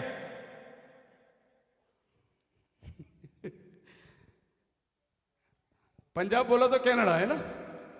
मैंने भी बहुत पासपोर्ट के ऊपर प्रार्थना किया कनाडा में, लेकिन कितना लोग का काम हो गया है, पक्का काम हो गया है। मुझे मालूम है प्रभु बंदों की प्रार्थना सुनता है, लेकिन मेरे को कनाडा से अभी तक कोई भी 1 रुपया भेजा ही नहीं, खाली फुकट दुआ करके लेके गए सब। मेरा कहने का मतलब यह है, जब तुम खुदा से लेते हो तो खुदा को देना भी सीखो। प्रार्थना करवाते हो तो वापस देने की भी सीखो। पाशी जी दुआ करो, पाशी जी बेचारा रात दिन परेशान, दुआ करो दुआ करो दुआ करो। फोन में पास्टर को नींद नहीं, पास्टर के भाग दौड़, पास्टर को आराम नहीं, खाना खाने के टाइम पे भी फोन रख के दुआ कर। चंगाई मिलने के बाद क्या धन्यवाद बोलते हो? क्या चर्च को आते हो? क्या अर्पण देते हो? देवदूत चढ़ेगा उतरेगा तुम्हारे जीवन में तब जब तुम जाने वाले को कुछ दोगे, तब आने वाला भी आशीर्वाद लेकर आएगा तुम्हारे जीवन में। अब याकूब यहां से भागता है। सो ये है, अपने ससुर के घर में जाकर वहां पर उसने धन संपत्ति बहुत मिला, और 1 का 2 बीवी मिल गया उसको। प्यार छोटे वाली से करता था, ये पूरा दुनिया को धोखा दे के आया, उधर ससुर ने उसको धोखा दे दिया। अंधेरे में बड़ी वाली को भेज दिया उसके पास। सवेरे उठ के देखा उजाले में बड़ी वाली के साथ शादी हो गया। वो ससुर को बोला, क्या क्या मेरे साथ धोखा? बोला, तू सबको धोखा दे के आया ना, मेरे को धोखा नहीं दे सकता तू। नहीं नहीं, मेरे को छोटी वाली चाहिए। अच्छा, उधर नौकर चाकर मिलते नहीं थे, बोला कि 7 साल और काम कर, छोटी वाली भी देता हूं। तो बड़ी वाली के लिए ऑलरेडी 7 साल काम किया, छोटी वाली के लिए और 7 साल, 14 साल कनाडा में रह के आया, तभी भी चर्च को कुछ नहीं देता है। हालेलुया। बड़ी वाली भी मिल गई, छोटी वाली भी मिल गई, बच्चों का शादी भी हो गया, घर भी बन गया, लेकिन प्रभु की सेवा कुछ भी नहीं उसके जीवन के अंदर। और ऐसे होने के टाइम पे बड़ा सुकून की नींद, 12 बच्चे हो गए, 2 बीवियां। प्रभु ने रात को आके उठाया, उठ। क्या सोहेल है कनाडा में, क्या बोल के आया था इंडिया में पास्टर को? हालेलुया। क्या बोल के आया था पास्टर को? जो भी मेरे को देगा मैं दशवान दूंगा, और इधर सब मिल गया, सब मैंने दे दिया, अभी तू कब देगा मेरे को? सवेरे उठा जल्दी, उसने अपने बीवी को बोला जल्दी तैयार कर, अगर जगह खाली नहीं करेगा तो प्रभु फटके मारने वाला है। और उसने पैकअप किया। ससुर को भी बोला नहीं, ससुर को बोलेगा तो ससुर नहीं छोड़ेगा। वो बीवी बच्चे को लेके चुपके से भाग के जा रहा है। पीछे से ससुर आया उसको मारने के लिए, बोले कहां लेके जा रहा है मेरे बीवी बच्चे को चोरी छुपे? और उस रात ससुर जाके एक जगह में तंबू बांधा, आगे उसका पीछा करना है। उसी रात प्रभु ससुर को आके बोला खबरदार उसको कुछ बोला तो मैं लेके जा रहा हूं उसको। हालेलुया। ससुर परेशान, सवेरे आया, बोला माफ कर दे यार, मैं तो तेरे को मार के हंटर लगा के वापस लेके जाने वाला था, लेकिन ऐसा नहीं बोला। बोला मेरे को बोलता तो मैं तेरे को बैंड बाजे के साथ भेजता था ना, चोरी छुपे क्यों भाग रहा है? याकूब भी बोला ससुर इतना नरमी कैसा हो गया? रात को खुदा ने बोला अगर उसको याकूब को हाथ लगाया तो मैं तेरे को तबाह कर दूंगा, क्योंकि उसको मैं लेके जा रहा हूं मेरा भवन बनाने के लिए। हालेलुया। आज आपका बेतेल आपका भवन है। वो उसका बेतेल था, मेरा बेतेल क्या है? जिस भवन में प्रभु ने मुझे लेके गया है वो आज मेरा बेतेल है। मेरा बेतेल में क्या होता है? मेरे को प्रभु का आराधना करना है। हालेलुया। मेरे बेतेल में मेरे को उपवास और प्रार्थना करना है। मेरे बेतेल में मेरे को प्रभु की स्तुति करना है। मैं जब छोटा था तभी से मैं चर्च में, मेरी पूरी लाइफ जो है ना मैं चर्च में बिताया। 10 साल 12 साल 15 साल चर्च, स्कूल छूटा मैं सीधे चर्च में जाता था, चर्च की साफ सफाई करता था, चर्च में ही रहता था। लोग मेरे को देख के बोलते थे ये लड़का पागल हो गया है खुदा का, इसको चर्च के सिवा और कुछ सोचता ही नहीं है। हर संडे शनिवार रात को चर्च में अकेला धोता था, बोरिंग के पानी भर के। मैं चर्च की साफ सफाई करता था, चर्च का हर चीज का मैं हिसाब रखता था। बचपन से मेरे को चर्च के साथ बहुत लगाव था। शायद प्रभु ने कुछ मेरे ऊपर रहम किया और मुझे उसका सेवा करने का मौका दिया। मैं प्रभु से बचपन से प्यार करने वाला था। मैं दूसरे बच्चों की तरह सिनेमा देखना या उनके साथ लोफरगिरी करना, ऐसा धंधा मेरे पास नहीं था। चर्च में उपवास प्रार्थना आराधना पास्टर के साथ रहना, यही मेरी बचपन से कामी थी। आपको मैं बताऊं एक बात, पिछले दिनों में मैं किसी भाई को बता रहा था, जब मैं 15 साल का लड़का था, 15 साल का, कोई है क्या? मैं 15, तेरा उम्र कितना है? हाँ? खड़ा रहे, कितना उम्र है? कितना बोला उसने? 17? आप विश्वास करो नहीं करो, 15 साल की उम्र में मैंने मेरे चर्च में शादी पढ़ी है। क्या पढ़ी? शादी पढ़ी। मेरे पास्टर बाहर गए थे और शादी अचानक आ गई। पास्टर ने बोला शेखर को बोल दो वो पढ़ लेगा, और मैं 15 साल की उम्र में शादी पढ़ने खड़ा हो गया। मेरे सामने दूल्हा दुल्हन खड़े, बोले ये पढ़ेगा शादी? बोले तुम सुनो तो सही। और मैंने शादी पढ़ ली 15 साल की उम्र में। बैठ रे बेटा, वो भी डर गया बेचारा। ये उम्र में मैं शादी पढ़ी थी। अभी आप सोचो मैं प्रचार कैसा करता होगा वो उम्र में। बहुत खुदा से चाहने वाला यह है। हम जब प्रभु के भवन में जाते हैं, हम प्रभु के भवन में एक लगाव हो जाता है, प्रभु के भवन में प्रेम हो जाता है। विश्वास करिए ना करिए, आज भी शनिवार रात को मैं चर्च में जाता हूं। इधर मेरे भाई लोग बैठे, मेरा बेटा बैठा हुआ इधर, इनको सबको मालूम है। आज भी मैं चर्च में जाके झाड़ू लगाता हूं। आज भी मैं शनिवार में जाके चर्च में सब सामान लगा के देखता हूं।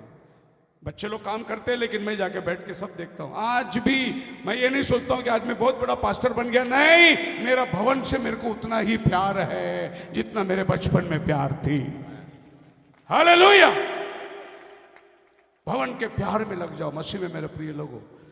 आज का संदेश आपका जीवन को बदला हुआ दिखाई देगा आपको।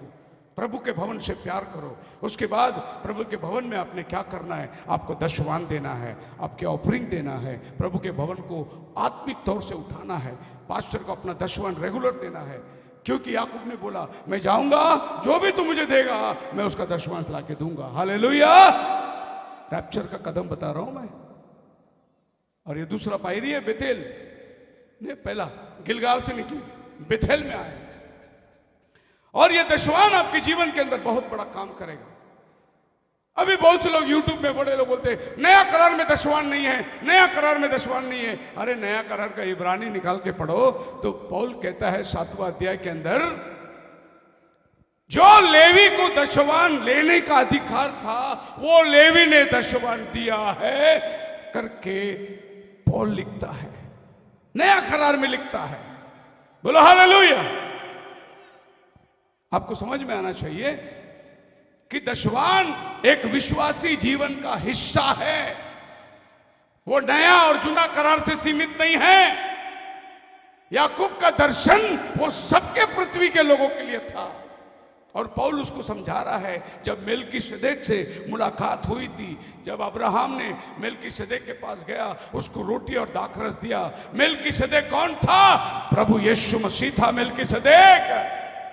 क्योंकि बाइबल बोलता है मेरे मेलकीसेदेक का मतलब शालेम का राजा, उसको ना माँ ना बाप ना उम्र ना रिश्तेदारी ना उसके दिन की गिनती है, वो तो परमेश्वर के पुत्र के समान है, यानी प्रभु यीशु मसीह है।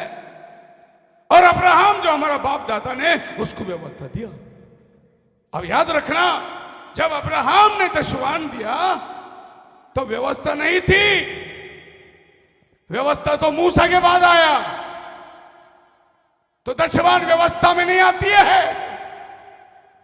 उसके कई सालों के बाद मूसा आया, मूसा के बाद लेवी, प्रभु ने घराने को आशीष दिया और दशवान वहां से शुरुआत हुई। लेकिन अब्राहम को दशवान देना कैसा मालूम था? क्योंकि दशवान लेने वाला यीशु अब्राहम के गोद में था।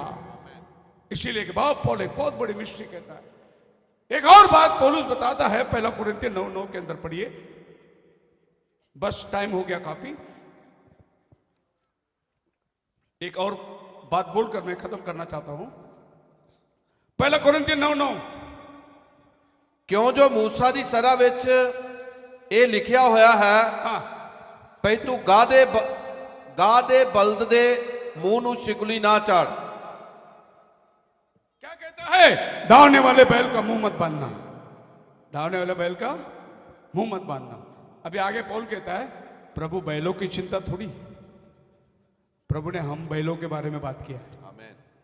बोलता है, लिखता है कि नहीं? वो क्या लिखता है? 10 वचन।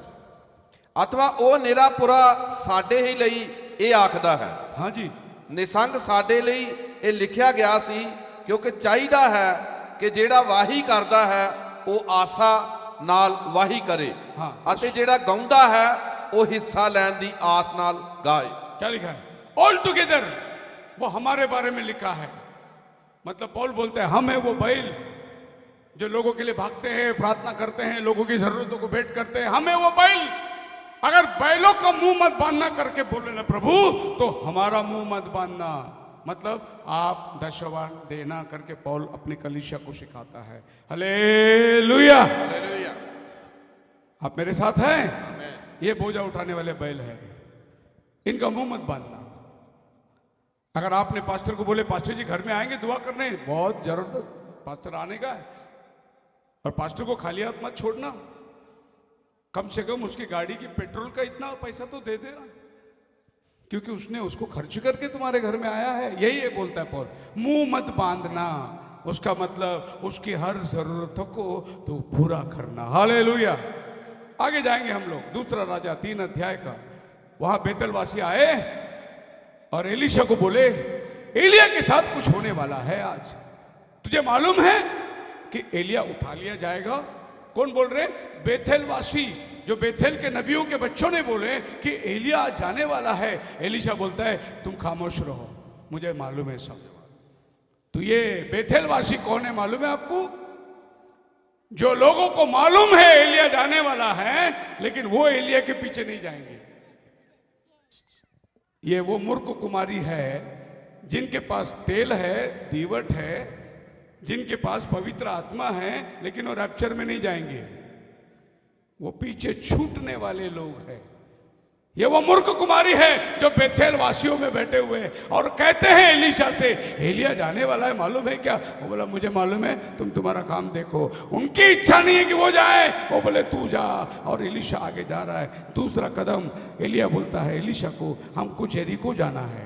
कहाँ जाना है? अब तू यहीं रहे जेरिको में, मैं आगे जा रहा हूं। एलीशा बोला नहीं, मैं भी तेरे साथ चलूंगा। अभी जेरिको क्या है हमारे जीवन में? जेरिको क्या है? उस दिन रैप्चर को जाने के पहले उनको जेरिको में जाना था। आज भी रैप्चर में जाने के पहले आपको भी जेरिको में होके जाना है। हमारे लिए जेरिको क्या है? हम पिछले जाएंगे जोशुआ की 5 अध्याय में। जेरिको क्या चीज को दर्शाता है मालूम है? चारों तरफ दीवार है और आपको संदूक की वाचा लेके प्रतिदिन एक चक्कर, 7वां दिन 7 चक्कर मारना है, तब जेरिको का दीवार नीचे गिर जाएगा। हालेलुया। तो आपके जीवन में जब आप रैप्चर की तैयारी कर रहे हैं, जेरिको जैसे बहुत दीवार आके खड़ी रहेगी, लेकिन मत डरना। अगर आप वचन को अपने कंधे पर रखोगे, आपके लिए हर कठिनाई जेरिको का दीवार आपके सामने समान हो जाएगा। हालेलुया। कोई कठिन आपके जीवन में नहीं रहेगी, प्रभु समान कर देगा। और प्रतिदिन एक मर्तबा वचन को अपने कंधे पे लेकर, तुरी लेकर याजक लोग घूमते आ रहे हैं। जेरिको के ऊपर से लोग देख रहे, वो सारे पागल लोग ये लोग घूम रहे। 1 दिन हो गया, 2 दिन हो गया, 3 दिन हो गया, लोग बोल रहे पागल घूम रहे, क्या हुआ क्या इनको? वो सोने के जैसे एक पेटी लेके घूम रहे। अब घूमने वालों को मालूम है तुम नीचे उद्ध्वस्त होने वाले हो। और उस रात जेरिको दीवार के पास जाकर जोशुआ देख रहा है कि कैसे दीवार की ऊंचाई, दीवार की कितनी, कैसे चढ़ेंगे, कहां से हमला करेंगे करके जब जोशुआ देख रहा था, सामने देवदूत आके खड़ा हुआ। जोशुआ क्या देख रहा है तू? लड़ाई तुम्हारा नहीं है, लड़ाई हमारा है। यस। बोले आप कौन है? हमारे तरफ है क्या दुश्मन के तरफ है? मैं प्रधान दूत स्वर्ग से नीचे उतर के आया है। ये जेरिको दीवार नीचे गिराकर तुमको जय देने के लिए आया है। बोलो हालेलुया। लड़ाई आपको नहीं लड़ना है, लड़ाई वो लड़ेगा, आपको जेरिको शहर दे देगा। अब इसमें खासियत यह है, प्रतिदिन एक बार घूमना और 7वां दिन 7 बार घूमना। तो ये 7 बार घूमना और 7 दिन घूमना, ये हमारा 7 कलीसिया काल है। और प्रत्येक काल के अंदर एक एक दूत ने एक बार चक्कर लगाया था, लेकिन 7वां कलीसिया का 7वां दूत ने पृथ्वी को 7 चक्कर लगाया था। हालेलुया। आई बात समझ में आपकी? प्रत्येक दूत ने 1964 में नबी ने संदेश में कहा कि मैं 7 बार पृथ्वी को चक्कर लगाया हूं। इसका मतलब ये 7वां दिन कितना चक्कर लगाना है? बाकी दिन एक एक चक्कर लगाया। ये एक एक चक्कर लगाने वाले पौलुस, लूथर, वेस्ली, ये 7 कलीसिया काल के दूत थे, लेकिन 7वां दूत ने पृथ्वी को 7 चक्कर लगाए। क्या बात आपके समझ में आ रही है? और ये हमारा समय था। अब आप जेरिको शहर के अंदर से एक अद्भुत घटना ये हुई थी।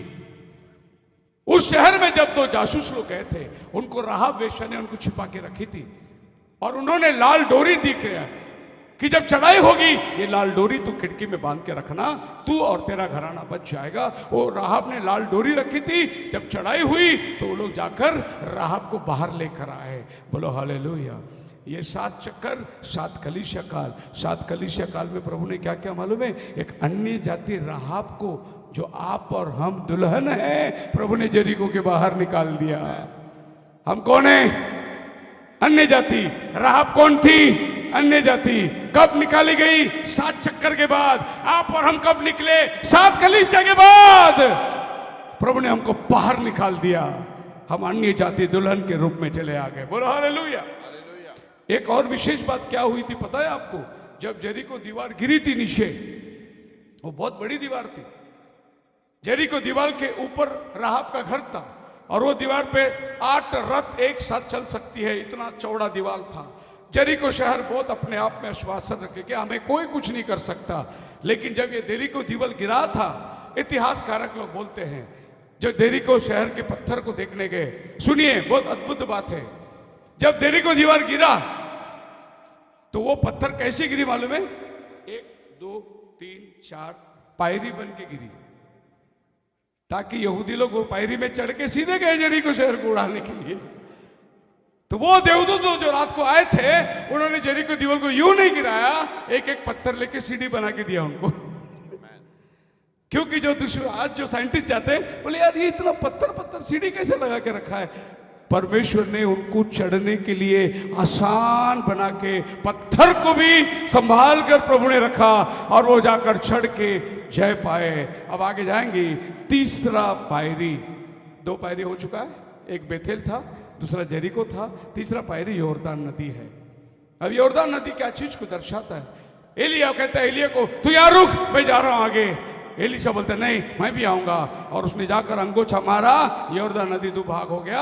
अब जब 2 भाग होकर वो लोग उस पार चले गए तो एलिया पूछता है एलिशा को, अब देख तू इतना सब मेरे साथ में आया, गिलगाल से मेरा पीछा छोड़ा नहीं, तू आगे जेरिको में, बेथेल में, अभी भी तू मेरे पीछे यॉर्दान में आ गया, अब मैं तेरे लिए क्या करूं, क्या चाहिए तुझे मांग।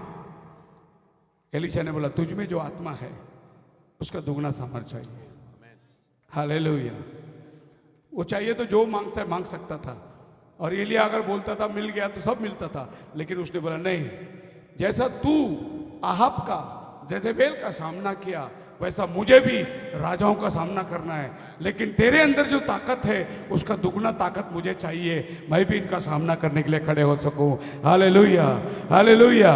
एलिया ने बोला अगर मेरे जाते तू देख लेगा तो वो भी तुझे मिल जाएगा। और जब उसने क्या देखा, एक अग्नि का रथ आई और एलिया को उठाकर ऊपर ले गई। एलिशा ने बोला मेरे स्वामी, उसने अपना कपड़ा फेंक दिया, वो कपड़ा को लेकर अपने बदन में डालकर उसी यॉर्दान नदी में आकर उसने उस कपड़े को मारा, नदी 2 भाग हो गया। जो काम एलिया किया वो काम एलीशा करने लगा। आपको मालूम है प्रभु यीशु मसीह जाते समय कहा मैं तुम्हें आत्मा दे के जाता हूं, दुगना आत्मा सामर्थ्य पवित्र आत्मा आएगी, तुम मेरा गवाह बनोगे। और जब प्रभु यीशु मसीह गया, पेंतिकोस्त का दिन आत्मा उतर कर आई और 120 लोग के ऊपर समा गई। वे लोग वही आत्मा, वही काम जो यीशु किया, एलीशा वही काम किया जो एलिया ने किया। यॉर्दान पार करने के बाद रैप्चर हो गई। यॉर्दान का मतलब डिसेंडर, मरण। जब तक तुम शून्य नहीं होगे प्रभु तुमको उठाएगा नहीं, जब तक तुम जीरो नहीं होगे प्रभु तुमको हीरो नहीं बनाएगा। यही है जॉर्डान। सो आपके जीवन में गिलगाल जब हम दुनिया में थे, बेथेल जब हम चर्च में आ गए, गिलगाल जेरिको हमारे चर्च के जीवन में कई दीवारें आई थी, लेकिन एक दिन यॉर्दान पार कर कर प्रभु के उठा लिए जाने का हम लोग भाग्य हो जाएंगे। खुदावन आपको बड़ी आशीष दे। आइए प्रार्थना के अंदर जाएं। आज अगर कोई चाहता है कि मैं आपके लिए प्रार्थना करूं आज शाम, कि मैं ये 3 पायरी चढ़ना चाहता हूं, मैं रैप्चर के लिए तैयार होना चाहता हूं, मैं अपने जीवन को संवारना चाहता हूं, मैं अपने जीवन को ठीक करना चाहता हूं, मैं गिलगाल छोड़कर जेरिको जाना चाहता हूं, मैं जेरिको छोड़कर बेथेल जाना चाहता हूं, मैं बेथेल से यॉर्दान जाना चाहता हूं, कि मेरा रैप्चर हो जाए। अगर ऐसा कोई है तो अपना हाथ को उठाए, मैं आपके लिए प्रार्थना करूंगा। मेरे प्यारे प्रभु, इन हाथों को देख जो आज फैसला किया है कि वो एलिया के साथ साथ चलेंगे, वो कदम कदम मिला के चलेंगे, वो संदेश को लेके साथ साथ चलेंगे, वो ना दाएं ना बाएं मुड़ेंगे, वो ना गिलगाल की बातों को याद करेंगे, वो बेथेल, जेरिको, यॉर्दान और स्वर्ग की बातें, उनके जीवन की तमाम बातों को, यदि वो बीमार है तो तेरा चंगाई उतर आए, यदि वो गरजमंद है उनकी जरूरतों को पूरा कर, यदि वो शांत है तो शांति का दाता तू है प्रभु। जो दुखी है उनको सांत्वन दे, जो नौकरी की तलाश में है उन्हें तू नौकरी दे, जो जरूरतमंद कर्जे में पड़ा है उनके कर्जे को मुक्त कर। प्रभु हमें यॉर्दान पार करना है, हमें रैप्चर के लिए तैयार होना है प्रभु। हर एक हाथों को तो आशीष दे और उनकी ज़रूरतों को तो पूरा कर। आज के सभा को तेरे हाथों में समर्पित करते हैं। प्रार्थना यीशु मसीह यहाँ पर जो तैयार किए हैं इस पंडाल के लिए, साउंड के लिए, इस मीटिंग के आयोजित के लिए, भाई ताज और उनके परिवार के लिए मैं प्रार्थना करता हूँ। खुदावन उसकी पूंजी उसने लगाई है, हजारों के लिए बरकत का कारण हो, जो लोग ऑनलाइन सुनेंगे उनके लिए भी बरकत का कारण हो प्रभु। ये सभा को और पास्टर सैमुअल को, उनके कलीसिया के लिए, उनके डीकन और एल्डरों के लिए, उनकी कलीसिया के बहनों के लिए, उन जवान बच्चों के लिए मैं प्रार्थना करता हूं। तेरा सामर्थ उतर आए और एलिया के साथ साथ कदम मिला मिलाकर वो दुगना सामर्थ जो उसने अंगोछे में डाला वो पहन ले। तेरा अनुग्रह सब पर बनी रहे। दुआ प्रभु यीशु के नाम में मांगते, सुन और कबूल कर। आमीन। अपने हाथ